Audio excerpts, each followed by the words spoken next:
पिछले चुनाव में जो हश्र हुआ बीएसपी का, अब मायावती पार्टी को फिर से खड़ा करने की कोशिश कर रही है। खाली मुस्लिम वोट ऐसा है कि जो धुर भाजपा विरोधी है, या राजनीतिक दल समझते हैं कि ये वोट बैंक भाजपा पे नहीं जाएगा। अब इस समय होड़ मची हुई है कि किस ढंग से मुस्लिम वोट बैंक को हम अपने पाले में कर लें। लेकिन ये सिर्फ प्रोपेगेंडा है। जितने भी मायावती भी ये सोच रही हैं कि हमको किसी तरह से जो है मुसलमानों का वोट मिल जाए, और कोई वोट बैंक तो किसी को कुछ दिखाई नहीं पड़ रहा है। सारे विपक्ष यही सोच रहे हैं कि मुसलमानों का वोट बैंक है, उसको कैसे हथियाया जाए। नमस्कार, मैं हूं अभिषेक मिश्रा और आप देख रहे हैं यूपी तक। यूपी तक में आज हम एक बार फिर से हाजिर है आपके सामने उत्तर प्रदेश की सियासत का एक महत्वपूर्ण विषय लेकर के, और वो विषय है उत्तर प्रदेश सरकार की तरफ से गैर मान्यता प्राप्त मदरसों के सर्वेक्षण को लेकर के लगातार हो रही राजनीति। पहले असदुद्दीन ओवैसी ने सवाल खड़े किए, समाजवादी पार्टी ने सवाल खड़े किए, कांग्रेस ने भी कमी नहीं छोड़ी, लेकिन अब बसपा सुप्रीमो मायावती ने एक ट्वीट करके सीधे तौर पर इसको एक बड़ा आक्षेप लगाया है कि कहीं ना कहीं मदरसों की जांच करके बीजेपी कोई और खेल खेलना चाह रही है। यहां तक भी कहा कि फंडिंग को लेकर के जो कुछ चीजें की जा रही है वो सीधे तौर पर एक तरीके से मुस्लिम संप्रदाय को लेकर के सीधे तौर पर एक कुठाराघात है।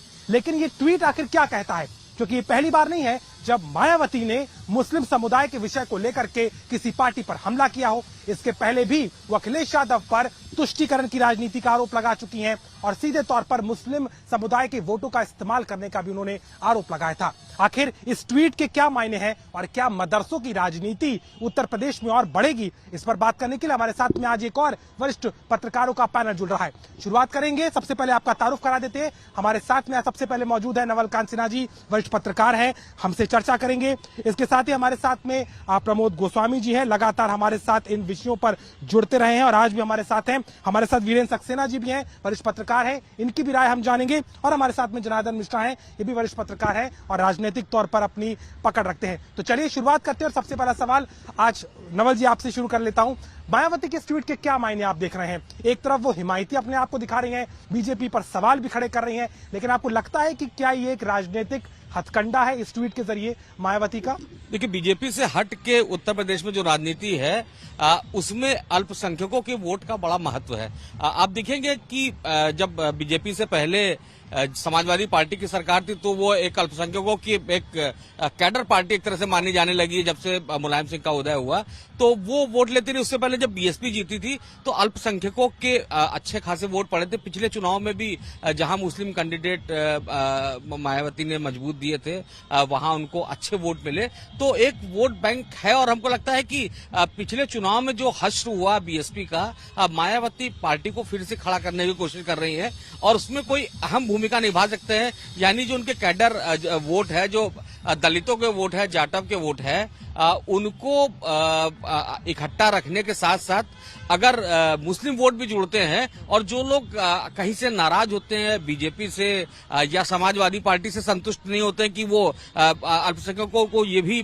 थोड़ी सी नाराजगी है कि हम वोट तो समाजवादी पार्टी लेती है लेकिन साथ में नहीं खड़ी होती, हमारे मुद्दे नहीं उठाती, हमारी बात नहीं करती है। तो मुझको लगता है कि वो जो स्पेस बनता सा दिख रहा है उसको अपने पक्ष में कवायद कर रही है मायावती। प्रमोद सर, आपको क्या लगता है, क्या जो वोट बैंक मायावती अपना एक अधिकार समझती थी, उन्हें लगता था कि मुस्लिम दलित उनके साथ में ये कॉम्बिनेशन चलता था, लेकिन इस चुनाव में हमने देखा सपा को एक तरफा मुस्लिम वोट मिला, क्या ये भी कारण है इस तरीके का बीजेपी पे आरोप लगाना, और पहले सपा पर भी सवाल खड़े किए थे केवल इस वोट को इस्तेमाल करने के? नहीं अभिषेक, ऐसा नहीं है कि वो एकाधिकार समझती थी या मुसलमानों का वोट बसपा को ही जाता था। सत्यता ये है कि पहले अगर आप चले जाइए, थोड़ा पीछे चले जाइए तो वो कांग्रेस के साथ रहा, उसके बाद एमवाई फैक्टर समाजवादी पार्टी के साथ जुड़ा, हाँ बसपा के साथ भी वोट बैंक रहा। लेकिन सत्यता ये है कि एक बात मेरी समझ में नहीं आती कि राजनीतिक दलों को की क्या सोच हो गई है। अब राजनीतिक दलों की सोच सिर्फ और सिर्फ सत्ता प्राप्त करने का एक नजरिया बन गया है। भारतीय जनता पार्टी ने सिर्फ यही बात कही है कि जो रजिस्टर्ड हैं वो ठीक हैं, जो अवैध हैं या जो रजिस्टर्ड नहीं हैं उनकी जांच की जाएगी। इसमें क्या आपत्ति है, इसमें क्या गुनाह है, इसमें क्या गलत है? अगर वो अवैध रूप से चल रहे हैं तो उनको वो किनारे करेंगे, और उनको अगर सही होंगे, जो नॉर्म्स पूरे करते होंगे उनको वो अपने साथ लेंगे और उसमें जो फैसिलिटीज होंगी वो देंगे। ये गवर्नमेंट का सीधा सीधा कहना है। ये तो एक बात रह गई, इसके विरोध का कोई औचित्य समझ में नहीं आता। ऐसा नहीं है कि उन मदरसों को मुसलमानों के हैं इसलिए उन मदरसों में बुलडोजर चलाने की, लेकिन वो इसको मुस्लिम टीजिंग से जोड़ रही हैं। मैं वही बात कह रहा हूँ। यही बात, ये जो राजनीतिक दल चाहे समाजवादी पार्टी हो, चाहे बसपा हो या कांग्रेस हो, चूंकि ये तुष्टीकरण की राजनीति का एक हिस्सा है। 2024 में जो चुनाव होने हैं लोकसभा के, ये उस नजरिए से इसको देखना होगा। बेसिक बात ये है कि खाली मुस्लिम वोट ऐसा है कि जो धुर भाजपा विरोधी है, या राजनीतिक दल समझते हैं कि ये वोट बैंक भाजपा पे नहीं जाएगा। अब इस समय होड़ मची हुई है कि किस ढंग से मुस्लिम वोट बैंक को हम अपने पाले में कर लें। उनके कोई भी काम ऐसा हो जिसमें कोई भी इशू उठे मुसलमानों को लेके, सारे दल टूट पड़ते हैं कि नहीं गलत है, पकड़ो पकड़ो पकड़ो पकड़ो। तो ये सिर्फ मुस्लिम वोट बैंकों को ये प्रसन्न करने के लिए, उनको अपनी तरफ ये जताने के लिए कि हम आपके सबसे ज्यादा खैर ख्वाह हैं, ये बयान सिर्फ वोट बैंक के, मुस्लिम वोट बैंकों की खैरखाई के लिए ये दिया गया बयान है। इससे ज्यादा मैं इस मुस्लिम वोट बैंक की आपने जो लाइन दी है सर, इसी लाइन को आपके साथ आगे जोड़ा हूं। आपको लगता है कि समाजवादी पार्टी को जो फायदा हुआ इस चुनाव में, MY फैक्टर का एक्सट्रीम कहा गया, ये चुनाव का जो नतीजा था, और सपा को जो सीटें मिली हैं, आपको लगता है कि क्या मुस्लिम समाज, मुस्लिम वोटर मायावती के साथ एक बार फिर से जुड़ने को तैयार है मौजूदा हालात में, जबकि मायावती खुद हाशिए पर है? देखिए, इसमें बात सबसे बड़ी यह है कि पूरा विपक्ष जो है बहुत हताश और निराश है। सबके वोट बैंक जो है बिल्कुल बिखर चुके हैं और टूट चुके हैं। अब इनको ये समझ में नहीं आ रहा है कि हम कहां से क्या करें। अब सिर्फ एक वोट बैंक बचा है जो मुस्लिमों का है। अब हर विपक्ष की पार्टी जो है उसको हथियाने की कोशिश कर रहा है। आज जो बात चल रही है मदरसों की, इसमें क्या है कि अगर कोई अवैध चल रहा है मदरसा, अरे कोई स्कूल भी अवैध चल रहा हो तो उसको हटाने में क्या, तो यही कह रही है, शिशु मंदिर हो, विद्या मंदिर हो, प्राइवेट स्कूल हो, वो भी तो विद्या का मंदिर है। मदरसा का मतलब ही विद्या का मंदिर। मदरसे का कोई विरोध नहीं है। सवाल जो अवैध रूप से चल रहे हैं, जो रजिस्टर्ड नहीं है, नॉन रजिस्टर्ड हैं, गलत तरीके से चल रहे हैं, उनको हटाने की बात है। ऐसा कोई नहीं है कि आप मदरसे सारे डिमोलिश कर दिए जाएंगे, लेकिन ये सिर्फ प्रोपेगेंडा है। जितने भी मायावती भी ये सोच रही है कि हमको किसी तरह से जो है मुसलमानों का वोट मिल जाए, और कोई वोट बैंक तो किसी को कुछ दिखाई नहीं पड़ रहा है। सारे विपक्ष यही सोच रहे हैं कि मुसलमानों का वोट बैंक है, उसको कैसे हथियाया जाए। तो हर आदमी इसी, उन्होंने पहले भी लगाया था अखिलेश यादव पर कि केवल इस्तेमाल किया गया। हाँ, तो सिर्फ यह है कि उनके ऊपर आरोप लगा दिया, मुस्लिम हमारी तरफ आ जाएं। अब वो भी कुछ कह देंगे कि वो मेरी तरफ आ जाएं। तो जितना भी, चाहे सपा हो, चाहे BSP हो, चाहे कांग्रेस हो, हर विपक्ष पार्टी ये सोच रही है किसी तरह मुस्लिम हमारी तरफ आ जाए। और तो कोई जो है हमारी तरफ आ नहीं रहा है। सारे BJP को वोट कर रहे हैं, समर्थन कर रहे हैं। तो उनको तोड़ने के लिए सिर्फ एक यही राह बचा हुआ है। इसी के ऊपर जो है सब लोगों का फोकस है, और सब लोग कोशिश कर रहे हैं कि बस मुसलमानों का वोट बैंक जो है हमारे पास आ जाए, और उनकी हर गलत सही बात को जो है समर्थन कर रहे हैं। मुस्लिमों का ये वोट बैंक है जिसे तोड़ने की असदुद्दीन ओवैसी ने भी बहुत कोशिश की। लेकिन जनार्दन जी, आपको लगता है जो काम असदुद्दीन ओवैसी नहीं कर पाए उत्तर प्रदेश में, लगातार उन्होंने प्रचार भी किया, बयान दिए, यहां तक कि क्या कुछ नहीं हुआ, लेकिन उसके बावजूद भी वो इंटैक्ट चला गया समाजवादी पार्टी के साथ। क्या बसपा में वापसी की कोई उम्मीद नजर आ रही है मायावती को, जो पहले समाजवादी पार्टी और अब BJP को हाशिए पर ले रही है मुस्लिम संप्रदाय के विषयों पर? अभिषेक जी, दो बिंदुओं में अपनी बात रखने की कोशिश करूंगा। देखिए, सबसे पहली बात तो जब तुष्टीकरण का आरोप लगा रही हैं बसपा प्रमुख मायावती जी, तो आप देखिए कि कोई भी पार्टी जिन्होंने राज किया है, उन्होंने किसने इस कम्युनिटी का भला किया है। नसीमुद्दीन सिद्दीकी जी बहुत अच्छी पोजीशन में थे मायावती सरकार में, लेकिन उनके माध्यम से इस कम्युनिटी का कितना भला हुआ। आजम खान साहब बनाए गए, बहुत अच्छी पोजीशन में थे, सरकार में 2nd नंबर पे थे, लेकिन उन्होंने भी कितना भला किया। तो मुस्लिम समाज को, मुझे जैसा लगता है और जैसा विपक्षी आरोप भी लगाते हैं, कि सिर्फ एक यूज किया गया अपने वोट बैंक की तरह। और अब भाजपा ने इस जो ये जातिगत और जो समुदाय की लड़ाई थी, उसको बृहद स्तर पर निकाल दिया है। तो निश्चित रूप से जो विपक्ष है वो पूरा बटा हुआ है, और विपक्ष के जो भाजपा के विरोधी हैं उसमें अपना शेर ढूंढ रहे हैं। तो मुस्लिम समाज जो है एक तरफ भाजपा विरोधी है, जिसमें अखिलेश जी भी और मायावती जी भी, दोनों लोग ये चाहते हैं कि उसमें मेरा शेर कितना रहेगा। इनका निजी कोई फायदा हो पाएगा? क्योंकि अगर हर कोई एक दूसरे का क्लेम करेगा तो ये तो विपक्ष का बिखरा भाजपा को सीधा फायदा देगा। अपने आप को कितना हितैषी बता सकते हैं और दूसरे उस कम्युनिटी से कितना लाभ ले सकते हैं, ये प्रमुख उद्देश्य है। दूसरा बिंदु जो मैं कहना चाह रहा था कि मायावती जी ने ये ट्वीट करके बात कही है, तो ये आप जरा गौर करने वाली बात है कि विपक्षी पार्टियों के जो बड़े नेता हैं वो आजकल ट्वीट और ड्राइंग रूम पॉलिटिक्स से एक ही सीमित रह गए हैं। आप देखिए, जमीन पर उतरने वाली पॉलिटिक्स थी, जो विरोध करने वाली पॉलिटिक्स थी। हमारे सीनियर्स हमारे साथ में ये बताएंगे कि मुलायम सिंह जी कैसे उतर के सड़क पर बैठ जाते थे, कैसे विरोध करते थे, कैसे उन्होंने विपक्ष को खड़ा किया।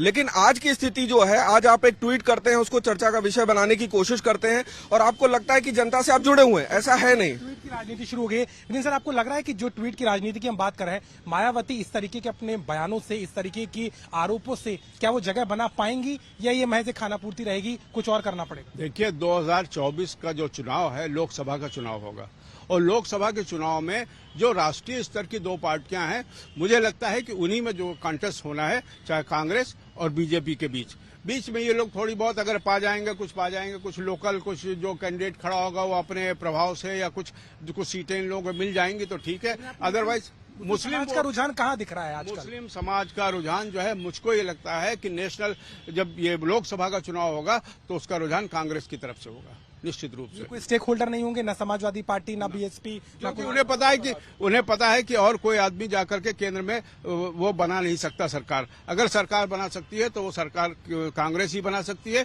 इसलिए मुझको लगता है कि मुसलमानों का रुझान जो है वो कांग्रेस की तरफ ही होना चाहिए। प्रमोद सर, क्लोजिंग कमेंट, आपको लगता है कि मुसलमानों को लेकर के जो राजनीति उत्तर प्रदेश में लगातार चली है, कांग्रेस का वो वोट बैंक था, समाजवादी पार्टी आपने बताया एक अच्छा दारोमदार रखती थी, बसपा, और अब बीजेपी लाभार्थी वर्ग, पसमंदा मुसलमान, इन तमाम चीजों को जोड़ करके बताती है कि अब मुस्लिम जो है वो समझ गया है कि उसे कहाँ जाना है। क्या कोई फर्क आएगा मायावती की इस एग्रेशन का इस वोट बैंक पर या इस वोट सेगमेंट पर जिसे वो टारगेट कर रही है? देखिए, बीरेन जी ने जो भी कहा, मैं उस पर थोड़ा सा डिसएग्री करता हूँ, क्योंकि क्षेत्रीय दलों की प्रासंगिकता को आप नकार नहीं सकते। जो आज अगर नेशनल पार्टी के रूप में देखें तो कांग्रेस और बीजेपी है, लेकिन उत्तर प्रदेश में अगर आप देखें, बिहार में देखें, तो वहाँ जो है कांग्रेस का अपना वजूद कोई कुमार को तो प्रोजेक्ट भी किया जा रहा है, तो वो मैंने कहा कि वो नहीं है। तो ऐसा नहीं है, क्षेत्रीय दलों की अभी भी प्रासंगिकता बरकरार है। ये बात ठीक है कि ये लोकसभा का चुनाव है, उसमें राष्ट्रीय दलों के बीच होती है और इसमें विधानसभा जैसी स्थिति नहीं होती है।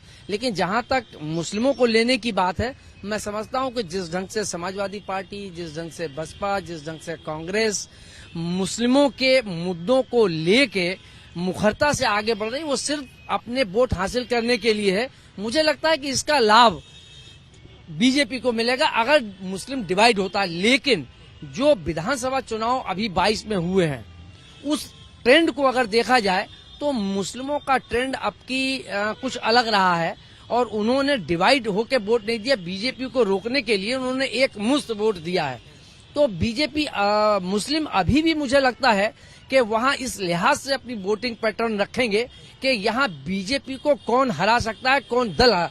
उनके लिए कोई कांग्रेस नहीं प्रायोरिटी है, न सपा प्रायोरिटी है, न उनके लिए बसपा प्रायोरिटी है। जहां जिसका कैंडिडेट जहां मजबूत होगा मुस्लिम, वहां जाएगा, ऐसा मेरा मानना है। नवल सर, आखिरी सवाल, जिस तरीके से मायावती का ये प्रयास तो है दलितों को लेकर के, वो खुद ही वो फ्रैगमेंट को खोती जा रही है बीजेपी के साथ में, अब मुसलमानों को लेकर आपको लगता है कि क्या एक स्टेक होल्डर होंगी मायावती? और चूंकि अखिलेश यादव इस बार वोट पाए हैं मुसलमानों का और बीजेपी अब पसमंदा मुसलमानों को लेकर के आगे बढ़ रही है, आने वाले 2024 में आपको क्या लगता है कि क्या मायावती मुस्लिम वोट बैंक के लिए एक दावेदार होंगी? देखिए, पिछले कई चुनाव आप देख लीजिए तो जो मुसलमानों की स्ट्रेटेजी रही है, जो दल बीजेपी को हरा सकता है उसको वोट देने की प्रवृत्ति रही है।